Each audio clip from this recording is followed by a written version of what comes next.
Yo, what is up, guys? Underrated Mages. Today I'm going to be doing a video discussing is Natsu stronger than Gildarts. But before I get into the video, I just gotta say that if you guys want to make sure that you don't miss out on my notifications for whenever I upload a video, if you guys actually do go onto my channel, Underrated Mage, there should be a bell right next to the little subscribe button, and once you click that bell, it'll basically notify you guys whenever I upload. Because I'm gonna be honest, YouTube has been a very spooky place. Like, there's been a lot of things that people are just like, the subscribers been saying that they've been getting like unsubscribed, like they've been not getting when people upload videos or hitting subscription box. So if you guys want to make sure that you're getting all my videos, hit that little bell, and then it'll say, and then just click the box that says send me all notifications for this channel, just to make sure that you're not missing out. But without further ado, let's go ahead and get to the video now.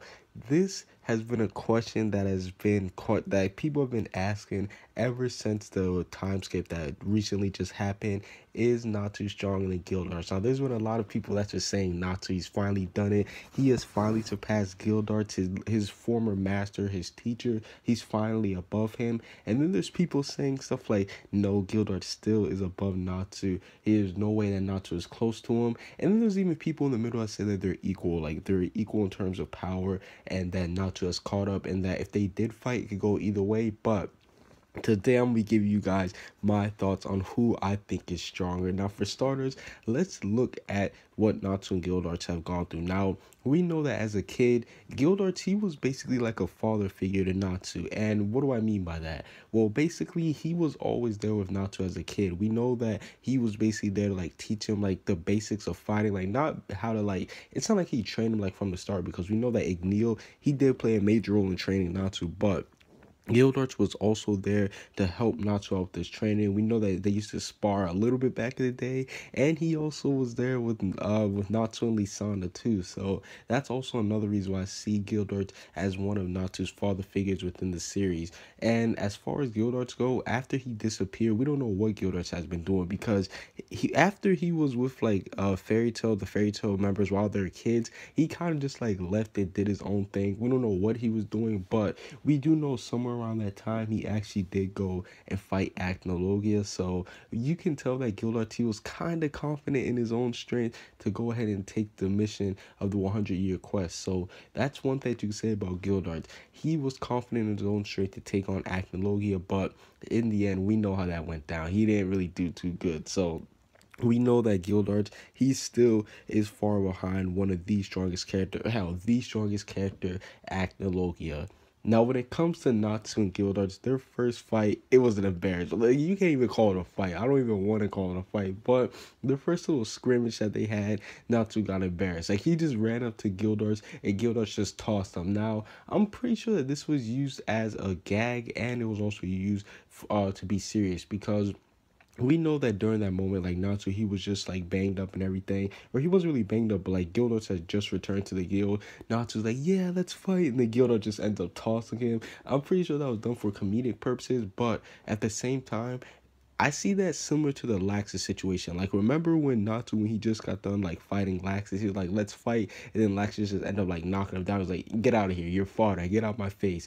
That's similar to Gildarts. Like, even though it was being shown as a gag, it was supposed to be funny, it was still displaying the gap in strength. That's why Gildarts didn't even break a sweat. Like, he just straight up tossed him in the air. I was like, yeah, all right, I'm here, guys. So yeah, their first little, I don't even want to call it a fight, their first little scrimmage, Gildarts, he basically took him out with ease.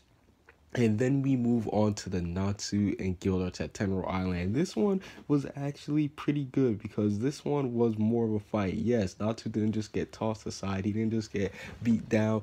But this one, it was also very iconic, because Natsu, most of the times they fought, he couldn't even move Gildarts. I mean, Gildarts, he was basically just standing there. And Gildarts really didn't have to do much this fight either. Granted, he did have to like put in a little bit of effort, because Natsu, he did end up like moving him a little bit, but Gildarts, in the end, he was still putting in work against him. And one of my favorite moments in the whole Fairy Tail series is when Gildarts got serious with him and he taught him about fear. That's our first time we see Natsu just sitting there crying, and I was like, yo, this is amazing. This is one of the greatest fights in Fairy Tail. even though it wasn't like a super long dragged out fight, it was still one of the greatest fights because it was there for Natsu's character development. And yeah, I gotta say that Natsu, after that fight, when he went on to go like battle with Zenko and stuff, that's what made Natsu a little bit cooler. His whole talk of Makarov, Zenko, all that stuff, like I just enjoyed that part a lot. So yeah, their fight at Tenro Island, it was actually a good fight, I'm not gonna lie. It was one of my favorite Natsu moments. Now, one of Gildarts' major fights, hell, if not his only major fight so far, is versus Blue Note. And we know that also came during the whole Hades arc, the Tower of Heaven, or not the Tower of Heaven, but yeah, when he fought Blue Note. And this fight is a very misunderstood fight. And let me tell you why. We know that the fight was close for one reason only. Let me tell you why. Azuma, while he was battling Urza, he said it himself. He was like, I'm going to keep on attacking the fairy tale tree. And once you attack the fairy tale tree, people, they begin losing their magic power. We saw all the mages on the island. They ended up getting weaker. Gray, he was even getting weaker. He was like, what's going on? So we know that if you're a member of Fairy Tail, and if somebody's harming the Fairy Tail tree, you're gonna get affected by your magic power is gonna get affected. You're gonna get weaker. Every mage on the island got affected until Ozma was defeated. So while he was harming the tree, people like Gildarts, he was weakened, and therefore Blue Note was actually able to go up, and he was actually be on par with them. Like they're having an equal fight for the most part. And we know that Hades, he said that really only him and Gildarts are the only two people who were able to stop him at that point. And the thing that makes it interesting is that this made me think, okay, is Gildarts on par with Hades? Because we saw that after the tree was gone, or not the tree was gone, but after Ozma was gone, the tree, after it was done being harmed, everybody then went back to normal. They went back to their normal magic power, and basically it was done. He boom, he knocked out. He Bruno was no match for him. Like he straight up just demolished him. And I was like, okay, that is good. That's how the true power scaling is. Like Bruno, he was nowhere near Gil. I guess you could say that he was a decent battle for Gildarts, but once Gildarts was at full power, he ended up just straight up obliterating him. So yeah, the fight, they're not equal. I'm saying that Gildarts and Bruno are not equal. Gildarts had a handicap on him, and the fact that he had a handicap on him and was still able to equal him out, that shows you how strong he was. Now, Natsu versus Gildarts during the time skip. We can't, this is another one that you say, like, it's kind of a fight, but at the same time, it's not. But one of the biggest things that I have, it's not a problem, but one of the things I wish was fleshed out more was Natsu and Gildarts encounter during the time skip. Now, we know during the 1 year time skip, Natsu and Gildarts end up encountering each other, and they basically ended up living with each other for a little bit. Now, we know it was a 1 year time skip. Some people debate on whether Natsu has trained with Gildarts for the whole time skip, or what if he just like met Gildarts for that short period of time.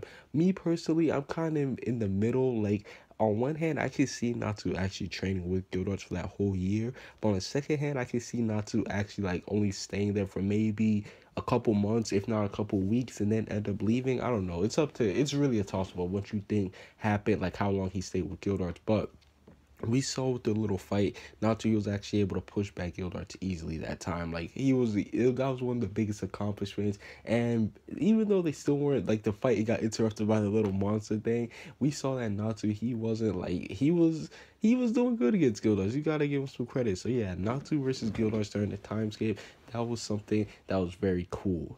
And now, speaking of the time skip, I'm moving on to Natsu versus Blue Note. Now, this fight is a very, very controversial fight because after Natsu came back from the time skip, they basically ran into one of the fodder guilds, and we saw Blue Note was there. And people there thinking, oh my god, Blue Note's here, Blue Note's super strong. And listen, on my old channel, I actually made a video discussing the whole Gildarts thing because a lot of people, they thought that Blue Note was on par with Gildarts, and when Natsu basically one-shotted him, people, they're like, oh no, that means that Natsu's stronger than Gildarts. No.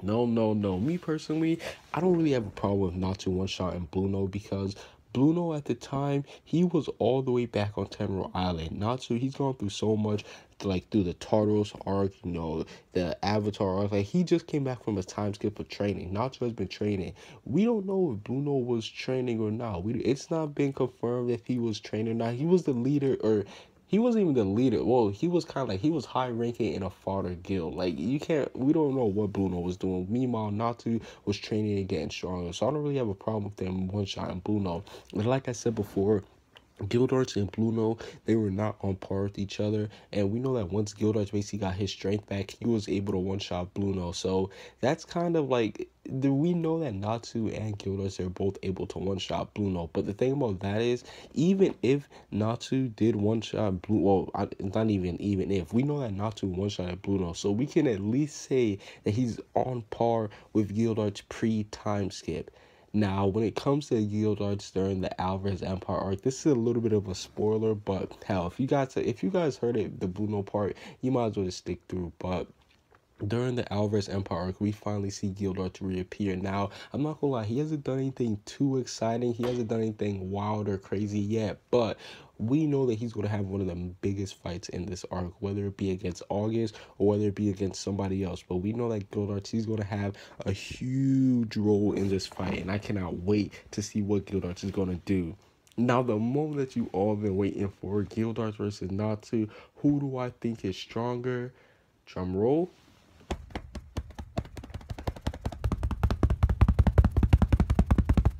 Gildarts. I gotta go with Gildarts still. I still gotta go with Gildarts. I'm not gonna lie, Natsu, if they did fight, I do think it will be a lot closer. And I do think that Natsu, he has closed the gap considerably. But I still gotta go with Gildarts 70-30.